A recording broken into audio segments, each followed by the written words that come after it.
احسان فراموش کے آنے والے ایپیسوڈ میں آپ دیکھیں گے کہ حمزہ کی ماں اسے کہتی ہے کہ تمہارے اور نوال کے درمیان جو بھی معاملات ہیں شادی کے بعد وہ ٹھیک ہو جائیں گے، لیکن حمزہ کہتا ہے کہ نوال اگر اپنی ضد پر اڑی ہے تو میں بھی اب اپنی ضد پہ اڑ جاؤں گا۔ نوال کو اگر میرے ساتھ شادی کرنی ہے تو کبیر کی نوکری چھوڑنی پڑے گی۔ اب آپ مزید دیکھیں گے کہ فلک حمزہ کو کال کرے گی اور کہے گی کہ میرا تو سب کچھ لٹ گیا ہے،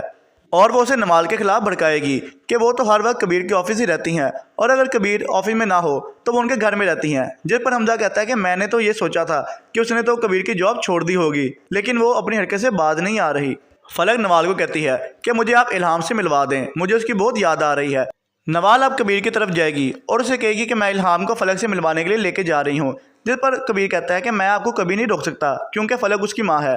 اب آپ مزید دیکھیں گے کہ نوال کبیر کو بتا دیتی ہے کہ فلک کے ساتھ فراڈ ہو چکا ہے، جس پر کبیر کہتا ہے کہ اگر آپ کسی کو کنویں میں چھلانگ لگانے سے روکیں لیکن وہ پھر بھی چھلانگ لگانا چاہے تو اس میں آپ کچھ بھی نہیں کر سکتے۔ اب آپ دیکھیں گے کہ فلک نوال اور حمزہ کے درمیان درار ڈلوانے کی پوری کوشش کرے گی، اور اب وہ حمزہ کو جان بوجھ کے بھڑکائے گی۔ وہ اسے رات کے وقت کال کرے گی اور کہے گی کہ نوال آپی ابھی تک گھر نہیں آئی، وہ ضرور کبیر کے گھر ہی ہوں گی۔ جس پر حمزہ کبیر کے گھر جاتا ہے تو وہاں نوال موجود ہوتی ہے، تو وہ اسے کہتا ہے کہ میں نے تمہیں کتنی بار کہا تھا کہ تم کبیر کی جاب چھوڑ دو، لیکن تم نے نہیں۔ اس دن تم نے کہا تھا کہ تم مجھ سے شادی نہیں کرو گی، لیکن آج میں تمہیں کہتا ہوں کہ میں تمہارے ساتھ اب کبھی بھی شادی نہیں کروں گا۔